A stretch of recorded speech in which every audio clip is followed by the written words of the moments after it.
तो माँ ऐसा चीज है, हमेशा दर्द में अगर कोई डसता है तो याद आती है माँ। अरे अमृत की धार की हूँ, अरे कितनों पियाई गो अमाई बीना।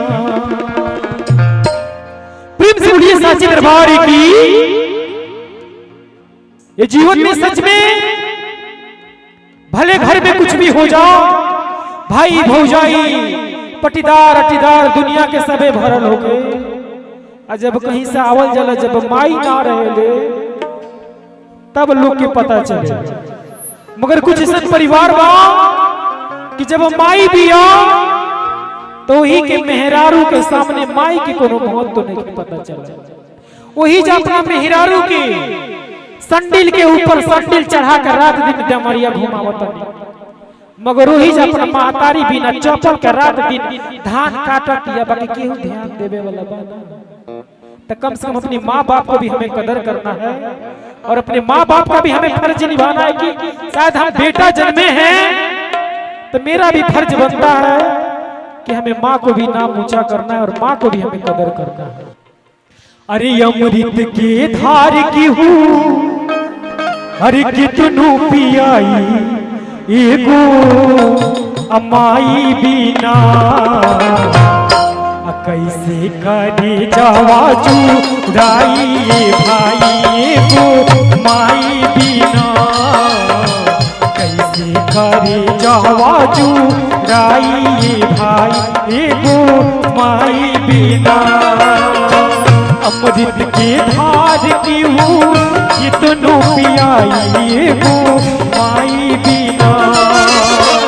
अमृत के धार के हूँ कितनों पियाई एगो माई बिना। कैसे करे जावा चुराई भाई एगो माई बिना।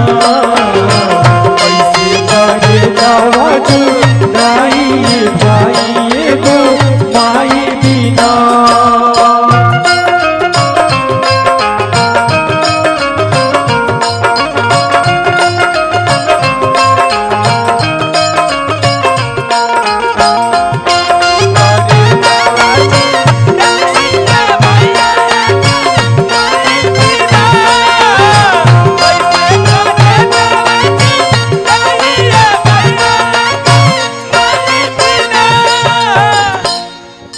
जीवन में धरती पे आज के टाइम अगर आपके बगल में कोनो इंसान बैठल बा तो आप मान लीजिए स्वार्थ के लिए बैठा है, मगर जीवन में अगर माँ एक ऐसी चीज है जो कभी स्वार्थ के पीछे नहीं भागती है।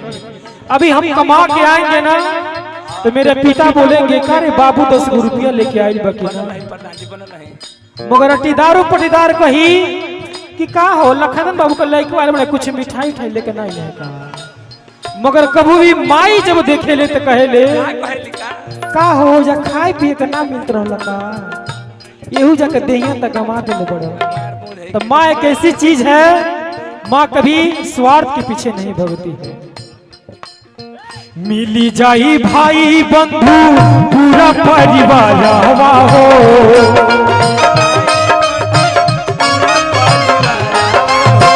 माई की दुलार बिना सुना भैया नवा हो।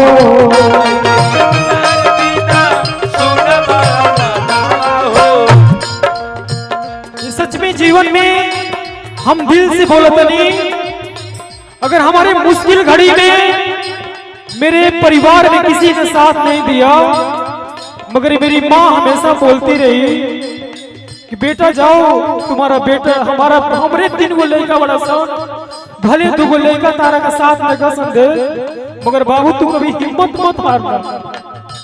और सुनील आज अंडा चाउमीन बेच बेच के और माँ का सपना पूरा करने के लिए आई हमारे पिता तो हमारे गार्जियन हमारे सपोर्टर बहुत बहुत रुपया का पुरस्कार बा, इनाम बा, आशीर्वाद बा।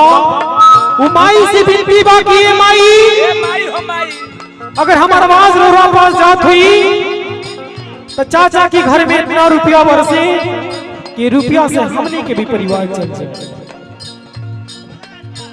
मिली जाई भाई बंधु पूरा परिवार हवा हो,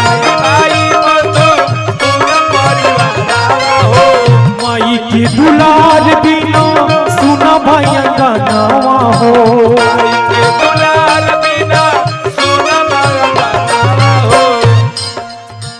दूधवा पियाई अपन आचरा ओढ़ाई हो माई बिना, दूधवा पियाई अपन आचरा ओढ़ाई हो माई बिना, कैसे करे जावा जुदाई भाई हो माई बिना, कैसे करे जावा जुदाई भाई हो माई बिना, कैसे करे जावा जुदाई भाई हो माई